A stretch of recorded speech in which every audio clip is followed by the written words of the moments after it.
from the guy who brought you American Horror Story, which I actually like and I need to catch up on, and of course Glee, which I never got around to, even though it came on during my high school years primarily.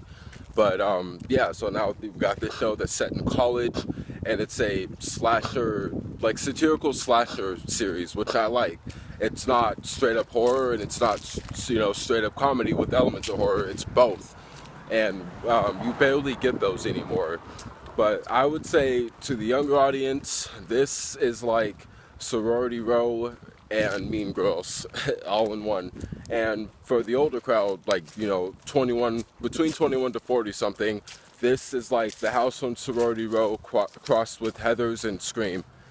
Now this show is about these like mysterious killings going on around this campus at Wallace University, and primarily the sorority house and the sorority sisters, or pledges.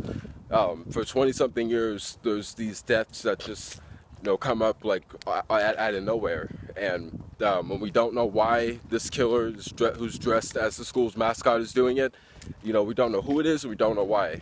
Or yeah, like the killers, and you'll know what I mean when you watch more of the show. It's only about 3 episodes in. I was excited for it because of the premise, and because I like horror, and I like Jamie Lee Curtis. She is my #1 favorite Scream Queen, and I was hoping that this would be like a good role to see her in, since she doesn't do a ton these days, movie or show wise.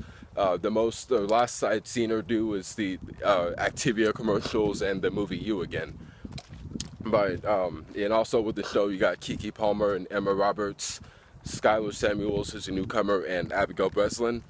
And yeah, like the cast, again, primarily Jamie and some of those actresses that I'd mentioned got me interested in the show. And now that I've seen it, I really liked the premiere, the pilot, and the second episode that they attached with it. It felt like a nice little mini program, and overall I like the tone of the show. It works and it balances out the comedy and horror really well.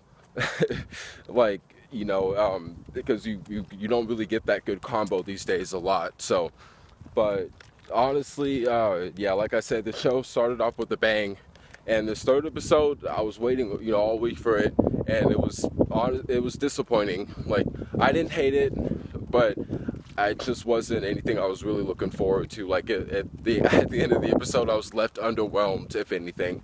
But I'm hoping the episode tomorrow night will be cool. But now, like I say to you guys, how I describe the show, if any of that is up your alley, then I would say to see it. Between who's in it and the tone and the premise, like that it's a horror comedy, and it's very reminiscent of 80s slasher horror crossed with a lot of the like meta kind of dry humor that we have today on like a lot of our shows, and how this generation is with the social media and etc. So, but yeah, I think Jamie Lee Curtis and Emma Roberts, they definitely are the best parts of the show. I even like Keke Palmer. I'm waiting for her character to be more expanded upon, but yeah, I think it's really funny, and it's actually pretty damn scary at moments when it needs to be. And even when it's not scary, the deaths are good, especially for Fox TV.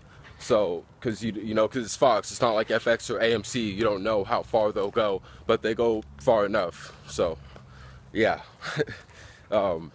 Yeah, so that's my quick little POV on Scream Queens. Again, if, like I've been saying, if you're a horror fan, or if you like anybody in the show, or even perhaps Glee or American Horror Story, then you might actually dig this.